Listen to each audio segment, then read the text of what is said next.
Hello दोस्तों, स्वागत है आपका अपने YouTube channel Rohit Goswami law classes में। और आज मैं आपको कराने वाला हूँ LLB सेकेंड ईयर। सेम है हमारा थर्ड। एक्ट हमारा लॉ ऑफ प्रॉपर्टी, जिसे हम शॉर्ट में बोलते हैं TPA, transfer of property act, जिसका कोड है हमारा 3004 या कहीं पे ये लिखा आ जाएगा 304। क्वेश्चन नंबर है हमारा 10। अब से पहले मैं आपके 9 क्वेश्चन आपके करा चुका हूं ऑलरेडी। आप प्लेलिस्ट पे जाना और वहां पे लॉ ऑफ प्रॉपर्टी से, और वहां पे कोड भी लिखा होगा हमारा, सेम भी लिखा होगा। ये तीनों चीज आपकी लिखी होंगी, आप वहां पे जाके देख सकते हो। अगर किसी का सेमेस्टर और कोड मैच नहीं करता है तो वो कोई प्रॉब्लम नहीं है, आपको देखना है अपना एक्ट, ठीक है। अगर किसी स्टूडेंट को हमारी PDF चाहिए, जो मुस्लिम law, public international law, administrative law, law of property, professional ethics, इनकी PDF के लिए आपको 499 का पेमेंट करना होगा और आप PDF प्राप्त कर सकते हो। PDF से क्या होगा, आप जब वीडियो देखते हो, वीडियो के साथ साथ आप अपने नोट्स बनाते हो।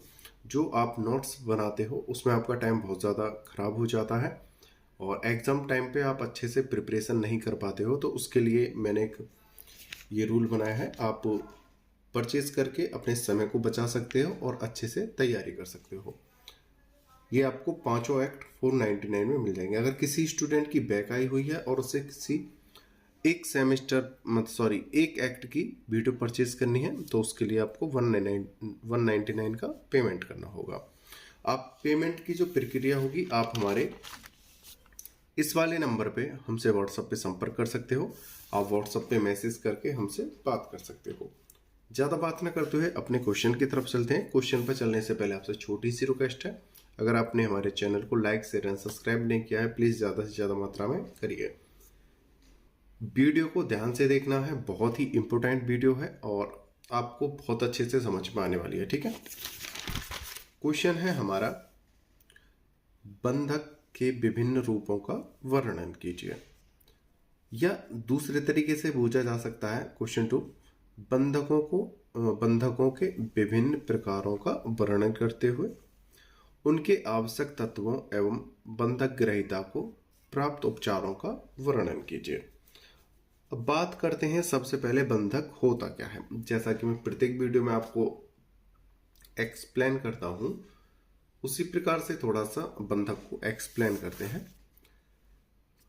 देखो, लॉ के अंदर किसी भी कार्य को करने के लिए दो पार्टियों का होना बहुत ज्यादा इंपॉर्टेंट है।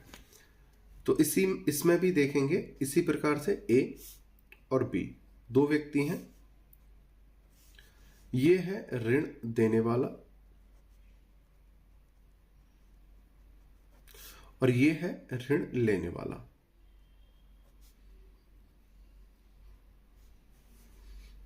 बहुत सिंपल लैंग्वेज में बता रहा हूं, ठीक है।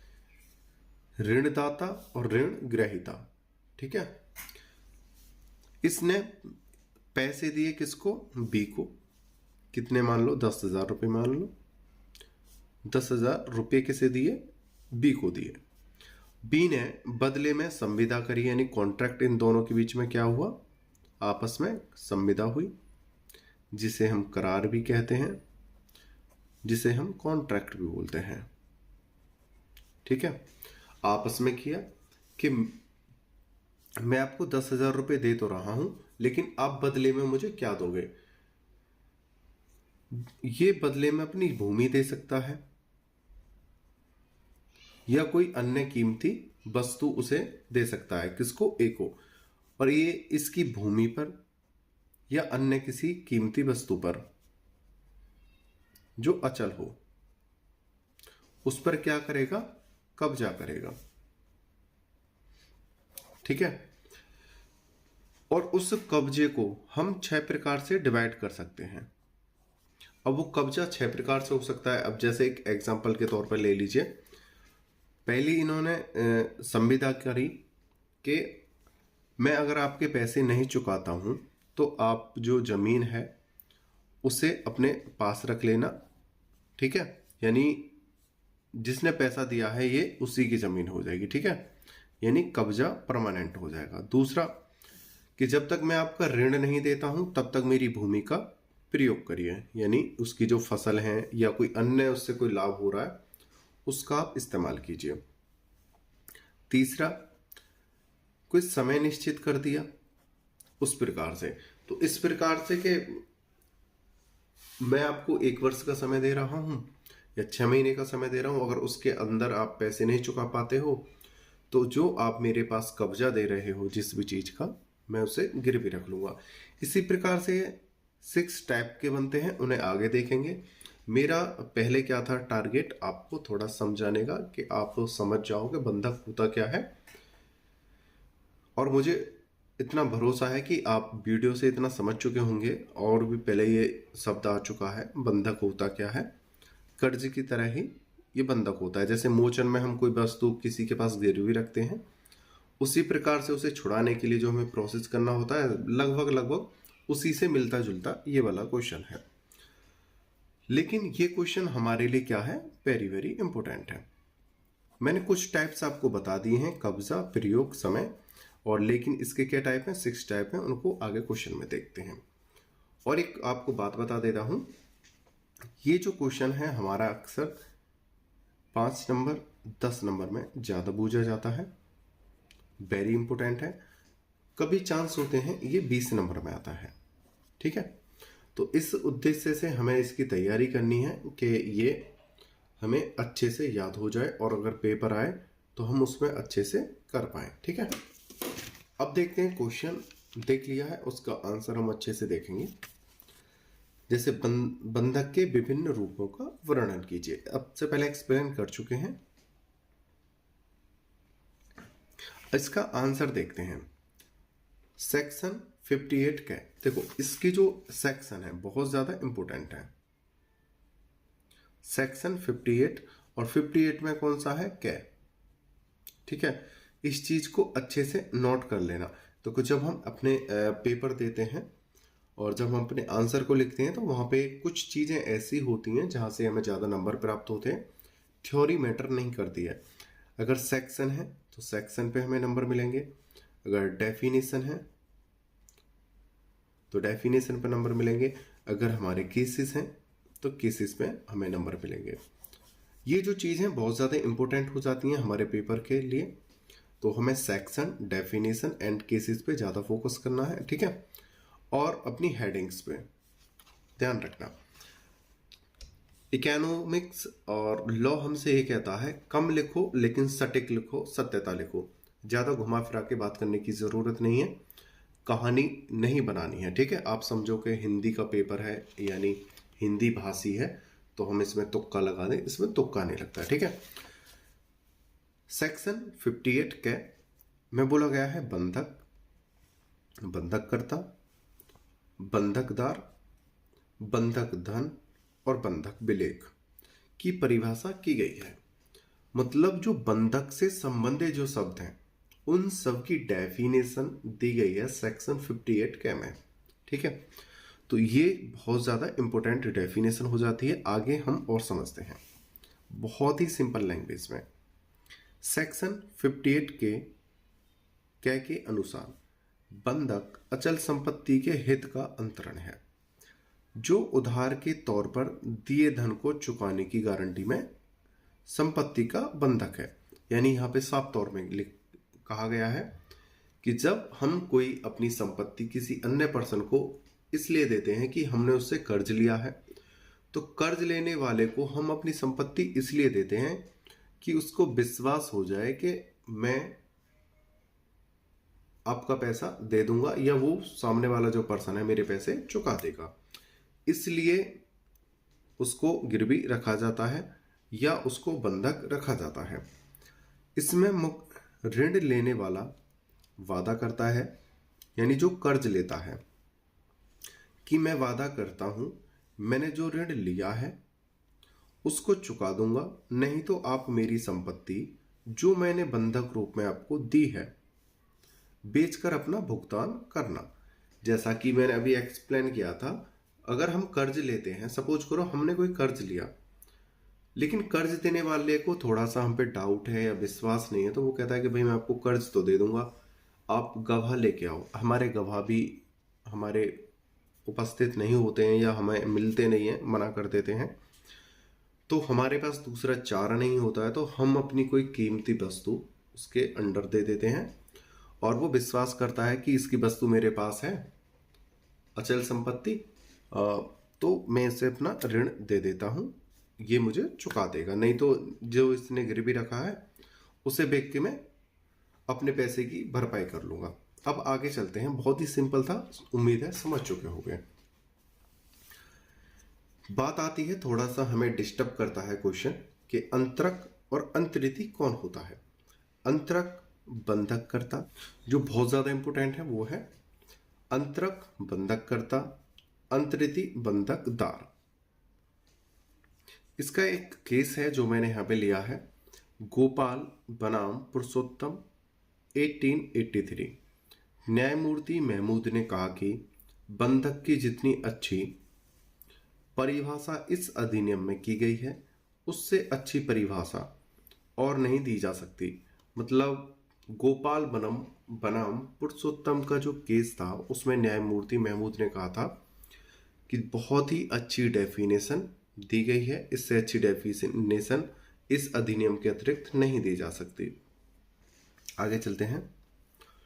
नवीन कुमार बनाम राजकुमार 1905 के मामले में ऐसा माना जाता है कि यह परिभाषा मैकफर्सन की लॉ ऑफ मैगेज से उद्गृत है। देखो, पहले में कहा गया था कि जो डेफिनेशन दी गई है बहुत ज़्यादा अच्छी है, सफिशियंट है, इससे अच्छी डेफिनेशन अलग नहीं दी जा सकती है। और दूसरा जो केस था नवीन बनाम राजकुमार में, उसमें कहा गया कि ये जो डेफिनेशन है माना जाता है कि ये मैकफर्सन की लॉ ऑफ मैगेज से ली गई है। ठीक है, आगे चलते हैं।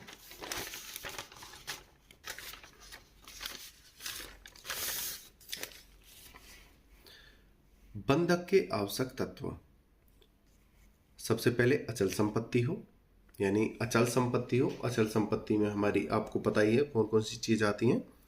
अगर आप नहीं पता हो तो आप फर्स्ट वाली वीडियो जाके देख सकते हो, प्लेलिस्ट में अचल और चल दोनों का ही उसमें वर्णन किया गया है। अचल संपत्ति हो, हित का अंतरण हो, यानी उसको जब हम बंधक दे रहे हैं तो उसका जो अधिकार है उसका भी अंतरण किया जाना चाहिए। प्रतिफल होना चाहिए, यानी किसी प्रतिफल के एवज में वो अंतरण दिया गया हो।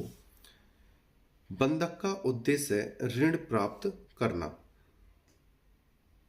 यानी जिसने बंधक करा है, जिसने बंधक बनाया है, उसका उद्देश्य क्या है कि मेरा जो ऋण चुका दोगे मैं आपको आपकी संपत्ति वापस कर दूंगा। उसका उद्देश्य सिर्फ बंधक ऋण प्राप्त करना था। 5 वयस्क या स्वस्थ चित्त, यानी वो वयस्क हो, यानी 18 वर्ष से उम्र पार कर चुका हो, यानी 18 वर्ष हो या उसकी उम्र पार कर चुका हो। दूसरा, उसे जो वो संविदा कर रहा है, जो वो समझौता कर रहा है, उसको करने के लिए वो क्या हो, सक्षम हो, पागल ना हो, दिवालिया ना हो। आगे चलते हैं। इसमें भी एक केसेस दिया हुआ है, राघव बनाम श्रीनिवास 1917 तथा जफर बनाम जुवेदा।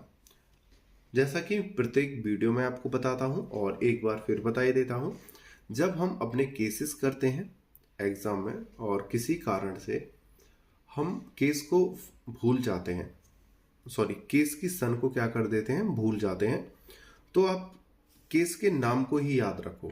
सन अगर भूल जाते हो तो कोई समस्या नहीं है, आपका ज्यादा महत्वपूर्ण है केस का नाम। ठीक है, तो यहाँ पे 2 केस हैं, राघव बनाम श्रीनिवास, दूसरा है जफर बनाम जुबेदा। ठीक है, 1929 के मामले में कहा गया कि अवयस्क व्यक्ति भी बंधकदार हो सकता है। ठीक है, यहां पे बोला गया है कि एक अवयस्क व्यक्ति जिसकी 18 वर्ष से कम उम्र है, वो व्यक्ति भी किसी संपत्ति को बंधक बना सकता है। ठीक है, आगे चलते हैं। बहुत ज्यादा इंपॉर्टेंट है, अच्छे से ध्यान से देख लेना और लिख लेना। बंधक निम्नलिखित 6 प्रकार का होता है। नंबर 1 साधारण बंधक, सेक्शन है 58 ख। दूसरा है, सेकंड है हमारा सशर्त विक्रय द्वारा बंधक। सेक्शन है 58 ग। 3 नंबर है भोग बंधक। सेक्शन है 58 घ। 4th है हमारा अंग्रेजी बंधक। सेक्शन है 58 ड। 5th है स्वत्व विलेख बंधक। सेक्शन है 58 च। 6 है विलक्षण एवं सम उद्देशीय बंधक। सेक्शन है 58 छ। ये 6 प्रकार का बंधक होता है। अब से पहले जैसे मैं एग्जाम्पल आपको समझा रहा था स्टार्टिंग में ही, मैंने आपको वहां पे 2-3 एग्जाम्पल्स मतलब समझाए थे, लेकिन हमें पूरे कितने करने हैं? 6 एग्जाम्पल करने हैं। इनको अब हम बारी बारी से एक एक करके अच्छे से समझेंगे। यही है बहुत ज्यादा इंपॉर्टेंट हमारे पेपर के लिए। तो पहला है हमारा साधारण बंधक, जिसको हम सादा बंधक भी बोलते हैं। सेक्शन है 58 ख। देखो, हमें अपने ये जो हमारे 6 पॉइंट है, 6 पॉइंट को करने से पहले जिस प्रकार से मैंने यहाँ पे 6 के 6 पॉइंट लिखे हैं एक साथ, आपको 6 के 6 पॉइंट वहां पे एक साथ लिखने हैं, प्लस उनके सेक्शन आपको लिख देने हैं। ठीक है, सेक्शन एक ही है, सिर्फ आपको ये याद करने हैं। 58 आपको फिर यहाँ पे क्या करने हैं? ये ख ख गे अणे छ ये आपको लिख देने हैं।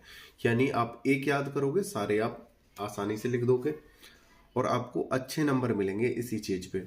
आपने 58 याद करा, बस आपको यहाँ पे ये वर्ड यूज करने हैं, आपको अच्छे नंबर मिलेंगे। अब बात करते हैं हमारा सादा बंधक, जिसे हम साधारण बंधक भी बोलते हैं। सेक्शन 58 ख। इसमें एक केसेस है, बहुत ज्यादा इंपॉर्टेंट है।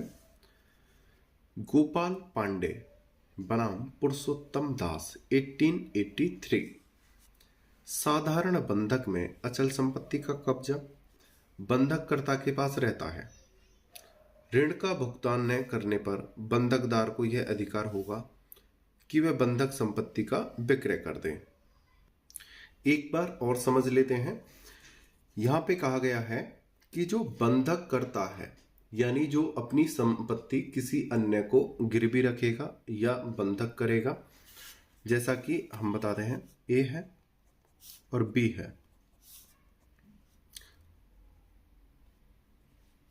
ऋण, इसे देखते हैं, ए है और बी है, ऋण देने वाला, सही है, और ये है बी, ऋण लेने वाला। इसको बोलेंगे बंधकदार, इसको बोलेंगे बंधक करता। भाई बंधक कौन कर रहा है?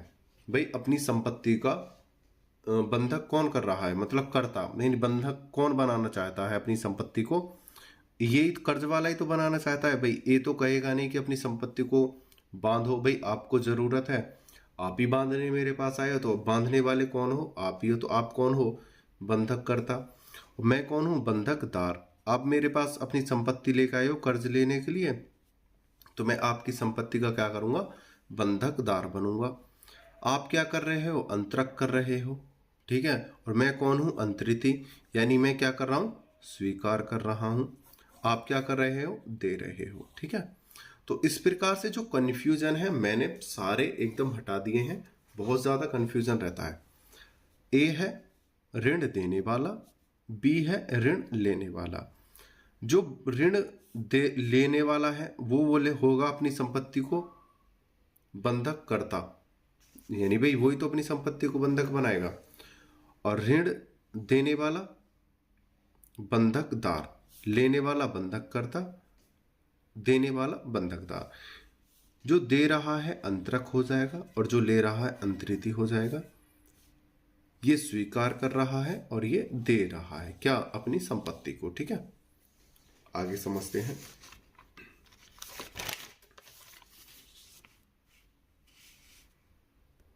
जैसा कि हमने पढ़ा था गोपाल पांडे बनाम पुरुषोत्तम दास में, जो साधारण बंधक है अचल संपत्ति का कब्जा बंधककर्ता के पास रहता है। मतलब जिसने कर्ज लिया है उसी के पास रहता है। ठीक है, ऋण का भुगतान न करने पर बंधकदार को यह अधिकार होगा कि बंधक संपत्ति का विक्रय कर दे।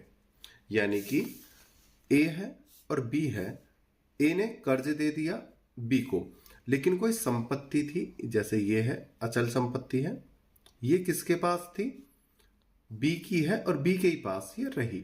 लेकिन बी ने क्या बोला, अगर मैं अपना कर्ज नहीं चुका पाता हूं, आपने जो मुझे कर्ज दिया है उसे नहीं चुका पाता हूं, तो आप मेरी इस संपत्ति पर कब्जा कर लेना या इसे बेच देना। और कब्जा किसके पास रहेगा, कर्ज लेने वाले के पास, लेकिन कॉन्ट्रैक्ट में क्या होगा, आप इस वाली संपत्ति पे कब्जा कर लेना। तो उन परिस्थितियों में अगर ऋण नहीं चुकाता है तो ए इस वाली संपत्ति को बिकवा सकता है, ठीक है, या उस पर कब्जा कर सकता है। समझ में नहीं आया हो तो कमेंट करके बता देना, छोटी सी क्लिप बना के और डाल दूंगा, ठीक है।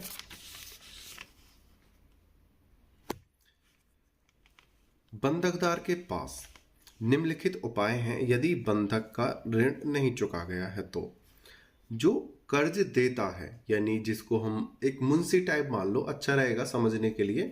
अगर मुंशी का कर्ज नहीं चुकाया जाता है तो मुंशी जो है निम्न उपाय कर सकता है। वो क्या है, बंधकदार कौन है, मुंशी मान लो, मुंशी ज्यादातर इसी काम को करते हैं। मुंशी न्यायालय द्वारा बंधक संपत्ति को बिकवा सकता है, जिसके ऊपर विश्वास किया था कि इस संपत्ति को हम बेचकर आपका पैसा चुका देंगे या आपके कब्जे में दे देंगे, तो उसको वो जो बंधकदार है, मुंशी है, उसे बिकवा सकता है। या वह बंधककर्ता पर बंधक ऋण प्राप्त करने के लिए न्यायालय में वाद ला सकता है। जिसने कर्ज लिया है उस पर जो मुंशी है वो क्या है, केस डाल देगा जिसने ऋण लिया है। आगे चलते हैं। साधारण बंधक के निम्नलिखित तत्व हैं। नंबर 1, ऋण का होना आवश्यक है। सबसे पहले तो देखो क्या है, सबसे पहले ऋण होना चाहिए, ठीक है, बिना ऋण के तो कोई केस ही नहीं होगा, तो सबसे पहले ऋण होना चाहिए। सेकंड है, बंधककर्ता ऋण वापसी करने का दायित्व रखता है। यहाँ पे जो है आप इसमें का जो है ऐड कर लेना, यहाँ पे ये छूट गया है। एक चीज और साथ ही बता देता हूं, आप जैसे कोई हेडिंग लिख रहे हो या कोई अपना शब्द लाइन लिख रहे हो, किसी कारण से आपके बीच में शब्द छूट जाते हैं, तो आपको क्या करना है, ऐसे एक निशान बनाना है एरो, और उसके ऊपर चाहे आपका 2 शब्द का हो, 3 का हो, 4 का हो, 5 का हो, कितना भी हो, आपको ऐसे करके बीच में लिखना है और ऐसे लिखते चले जाना है, चाहे आपका यहाँ पे ही क्यों ना खत्म हो। तो जो एग्जामिनर होगा वो पहले यहाँ तक पढ़ेगा, फिर उसे यहाँ से पढ़ने के बाद फिर यहाँ से स्टार्ट करेगा, ठीक है। अगर बीच में लाइन छूट जाती है तो इस प्रकार से एरो बना के ऊपर लिखना है, ठीक है। इस प्रकार से भी आपको ध्यान रखना है और काम करना है। तो जैसे हमारा यहाँ पे का छूट गया था, बंधककर्ता ऋण वापसी करने का दायित्व रखता है।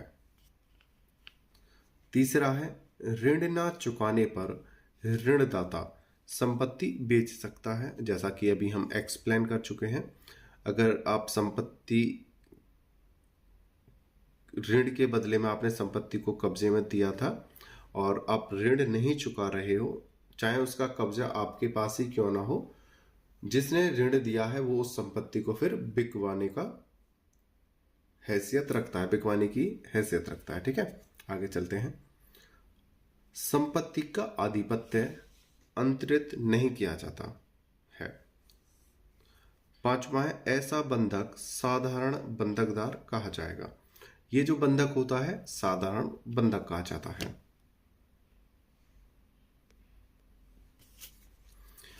अब देखते हैं दूसरा, सशर्त विक्रय द्वारा बंधक, सेक्शन 58 गए।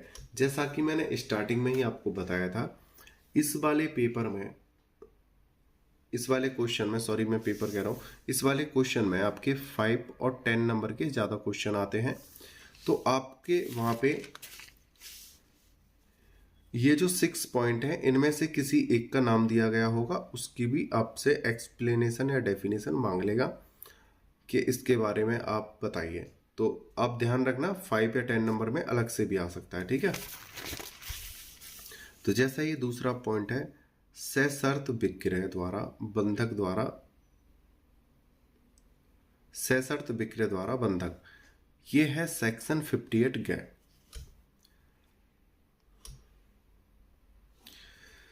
जहां पर बंधक करता जिसने ऋण लिया हुआ है यानी जिसने कर्ज लिया हुआ है दिखावटी रूप से संपत्ति का विक्रय कर देता है, इस शर्त के साथ कि एक निश्चित दिन पर बंधक धन के भुगतान में चूक होने की स्थिति में विक्रय माना जाएगा। ठीक है। अगर आपने शर्त रखी कि मैं कुछ निश्चित समय के अंदर आपका कर्ज चुका दूंगा, अगर आप नहीं चुका पाते हो तो वो क्या होगा, विक्रय के समान माना जाएगा। या बंधक करता जिस संपत्ति पे उसने ऋण लिया है अगर उसको बेचता है तो वो सशर्त विक्रय द्वारा बंधक माना जाएगा। आगे समझते हैं, अच्छे से यहां से समझ पाएगा। सशर्त विक्रय बंधक के निम्नलिखित तत्व है। नंबर 1, दिखावटी विक्रय का होना। दूसरा, एक निश्चित समय में रकम की चूक होने पर विक्रय पूर्ण होगा। शर्त का बंधक समव्यवहार के दस्तावेज में अंकित हो। सशर्त विक्रय मतलब अगर हम निश्चित समय के अंदर आपका ऋण नहीं चुका पाते हैं तो ये संपत्ति क्या है, विक्रय के समान मानी जाएगी, ये आपके अंडर में चली जाएगी। ठीक है। किसके अंडर में जाएगी, जिसने ऋण दिया है। ठीक है। इसमें एक केस है, उसे देखते हैं। एग्जाम्पल है, भास्कर बामन जोशी बनाम श्री नारायण राम विलास अग्रवाल ए 1906। इसमें उच्चतम न्यायालय ने कहा कि सशर्त विक्रय बंधक है अथवा नहीं, यह पक्षकारों के आशय पर निर्भर करता है। यहां पे कोर्ट ने क्या बोला, कोर्ट के जो न्यायाधीश थे उन्होंने बोला कि आपने शर्त रखी है या नहीं रखी, आपने संपत्ति को बेचा है या नहीं बेचा, उस पर किस प्रकार का प्रभाव पड़ेगा ये आपके कॉन्ट्रैक्ट पर डिपेंड करता है। आपने किस प्रकार की संविदा आपस में की हुई है, आप मुझे प्रूफ दीजिए, फिर उसके बाद मैं निर्णय पे जाऊंगा।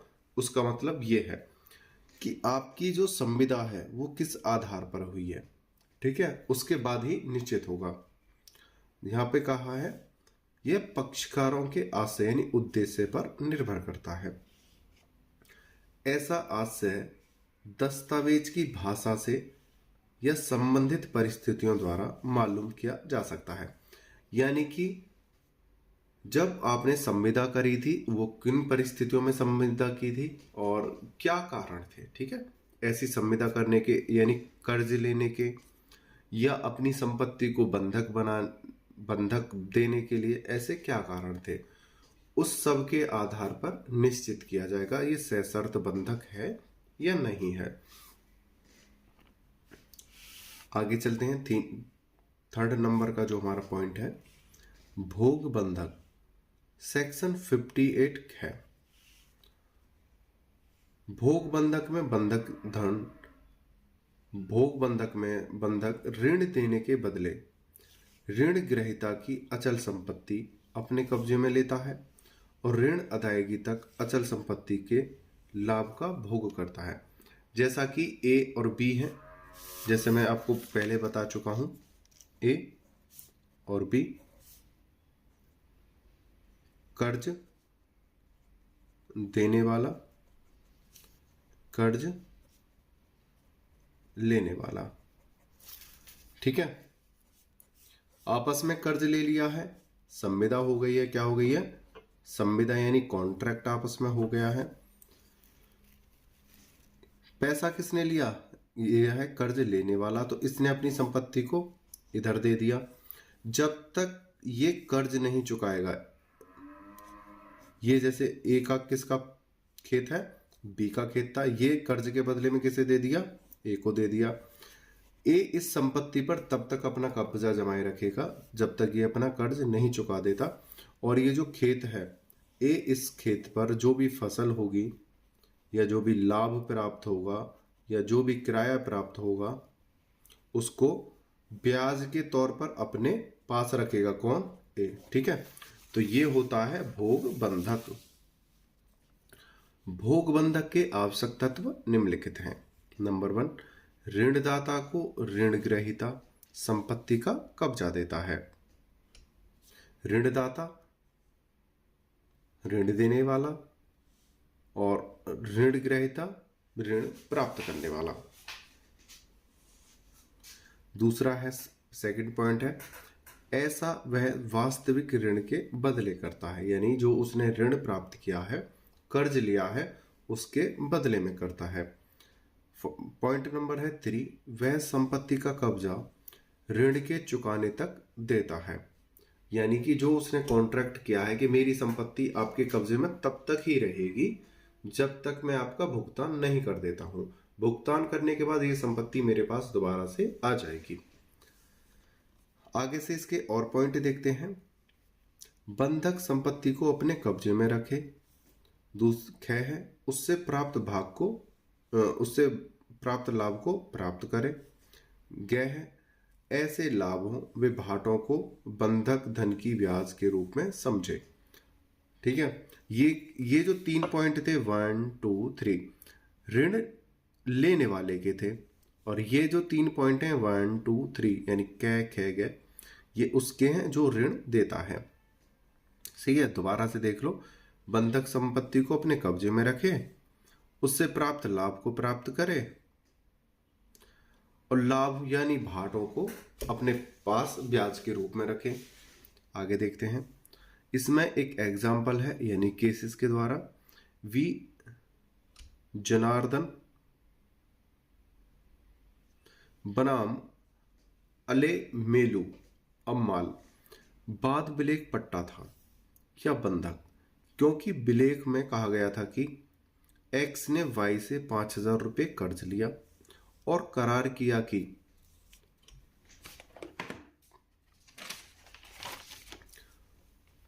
उसके खेत की सिंचाई के लिए कुएं में मोटर सेट लगाएगा। खेत के लिए बतौर प्रतिभूति रखा गया था।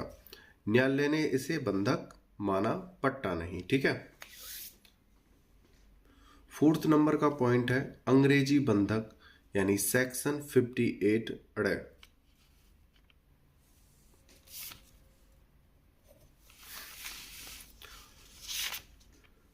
जहां पर बंधककर्ता का दायित्व एक निर्धारित तारीख पर बंधक संपत्ति का धन वापस करने का होता है तथा बंधकदार को बंधक संपत्ति के स्वामित्व को पूर्ण रूप से अंतरित इस शर्त के साथ करता है कि बंधक धन प्राप्त करने के बाद बंधक संपत्ति को वापस कर देगा। इस प्रकार का संव्यवहार अंग्रेजी बंधक कहा जाएगा। अंग्रेजी बंधक में सबसे सिंपल बताया गया है कि आप मेरे से कर्ज ले रहे हो, अपनी संपत्ति मेरे कब्जे में दे रहे हो, यानी खेत मेरे कब्जे में आ जाएगा। आप अपना कब्जा छुड़ा लोगे जब आप मेरा ऋण चुका दोगे। ठीक है, जैसा बहुत ही सिंपल है अंग्रेजी बंधक में।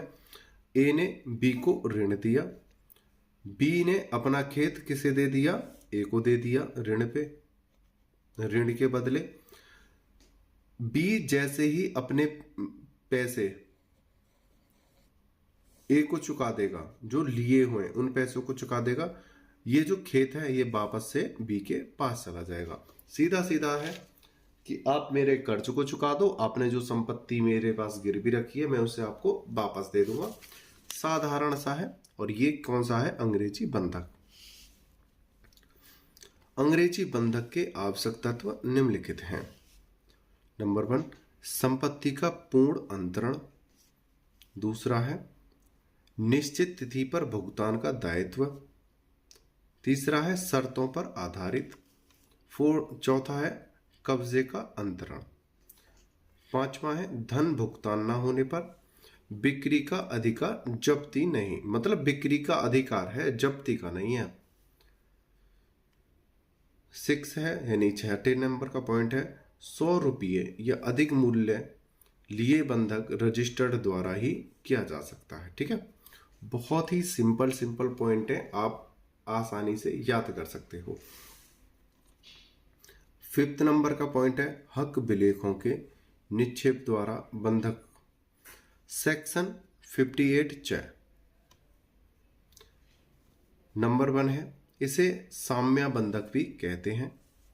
प्रथमतः यह बंधक कोलकाता, चेन्नई एवं मुंबई में प्रचलित है, किंतु राज्य सरकार शासकीय राजपत्र में अधिसूचना जारी कर इसे किसी भी स्थान पर प्रचलित कर सकता है।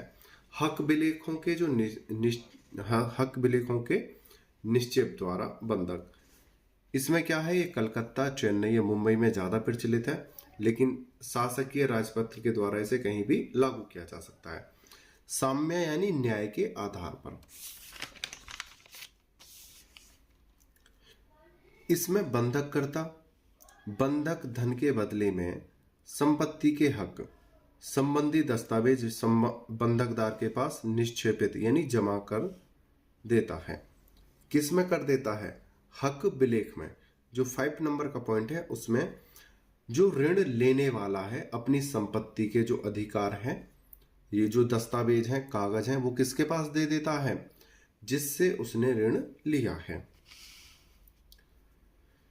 बहराम बनाम सोराबाजी 1914 एवं केवलदास बनाम छोटू भाई 1955 के प्रकरण में बंधक के 3 आवश्यक लक्षण बताए गए हैं। वो कौन कौन से लक्षण हैं उन्हें देखते हैं। नंबर 1, ऋण का होना। सबसे पहले तो देखो मेन पॉइंट क्या है, ऋण का होना चाहिए। फर्स्ट पॉइंट है ऋण का होना। सेकंड पॉइंट क्या है? संपत्ति के हक संबंधी दस्तावेजों को जमा करना। जो दस्तावेज हैं संपत्ति से संबंधित हक विलेख के लिए, उनको क्या करना है? हमें जमा करना है। थर्ड पॉइंट है हमारा, ऐसे निक्षेप का उद्देश्य ऋण को चुकाने को पूरा करना हो। वर्तमान में यह बंधक इलाहाबाद, अजमेर, आगरा एवं अहमदाबाद आदि के स्थानों पर लागू है। कौन सा? हक विलेख द्वारा बंधक। ठीक है। और एक बात आपको और बता देता हूं, जैसे हमने इसमें काफी पॉइंट ऐड किए हुए हैं और आप लॉन्ग क्वेश्चन लिखने जा रहे हो, आपने केसेस लिखा और उसकी थोड़ी सी डेफिनेशन लिख दी। अगर आपको 1-2 पॉइंट याद हैं तो आप 1-2 पॉइंट भी कर सकते हो। ये नहीं है कि आपको पूरा ही वहां कॉपी डिक्टो करना है। ठीक है। जैसे आपने हेडिंग्स लिखी, उसके बाद आपने ये लिख दिया, उसके बाद आपने क्या करा, इसकी जो डेफिनेशन है वो देने के बाद आपने केस डाल दिया, सफिशियंट है। अगर आपके पास ये 1-2-3 पॉइंट हैं तो आप लिख सकते हो, बहुत अच्छी बात है। अगर आपकी राइटिंग की स्पीड अच्छी है तो लिख देना। अगर आपकी राइटिंग स्पीड स्लो है तो आपको ज़रूरी नहीं है इन पॉइंटों को आप लिखो, डिपेंड करता है हमारी राइटिंग स्पीड पे। ठीक है। हमें यहाँ पे भी बहुत अच्छे नंबर मिल जाएंगे। डेफिनेशन जो हमारा पॉइंट है उसकी हेडिंग, उसके सेक्शन और डेफिनेशन थोड़ी सी उसके एक्सप्लेन करके और एक केस डाल देना, बहुत अच्छे नंबर आएंगे। ठीक है। स्पीड स्लो है तो ये करना और हाई है तो 1-2 पॉइंट डाल देना। छठे नंबर का जो वो है पॉइंट, वो है विलक्षण बंधक। सेक्शन 58 6, यदि कोई ऐसा बंधक है जो उपरोक्त पहले 5 में से किसी श्रेणी का नहीं है। अब से पहले देखो मैंने कितने बंधक कराए हैं, आपको 6 प्रकार के बंधक कराए हैं, 5 प्रकार के बंधक कराए हैं। 5 प्रकार के अगर बंधक में से किसी भी प्रकार का बंधक नहीं है या किन्हीं 2 प्रकार का बंधक है तो वो कैसा होगा? विलक्षण बंधक कहलाया जाएगा। यदि कोई ऐसा बंधक है जो उपरोक्त यानी पहले 5 में से किसी श्रेणी का नहीं है, किंतु जिसमें उक्त किन्हीं 2 या अधिक बंधकों के गुण विद्यमान हो, तो उसे विलक्षण या अनियमित बंधक कहते हैं। देखो, या तो पहले 5 बंधक में से किसी के लक्षण ना मिलते हो, उसमें 5 से क्या हो, बिल्कुल भिन्न हो, छठा प्रकार का हो, या ऐसा हो कि जो पहले 5 हैं उनमें से किसी 2 के या 2 से अधिक के क्या मिलते हो, लक्षण मिलते हो, तो उसको क्या बोलेंगे? विलक्षण। या तो लक्षण मिलने चाहिए या नहीं मिलने चाहिए। ठीक है, उसको बोलेंगे विलक्षण। विलक्षण बंधक के आवश्यक तत्व निम्नलिखित हैं। नंबर 1, किसी भी बंधक समान नहीं होता।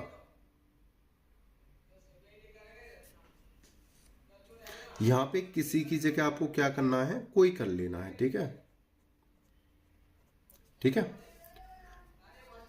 जिन बच्चों ने पीडीएफ परचेज किए हैं वो आप वीडियो देख रहे हो, वो भी अपनी मिस्टेक को सही कर लेना। कोई भी बंधक समान नहीं होता है। ठीक है।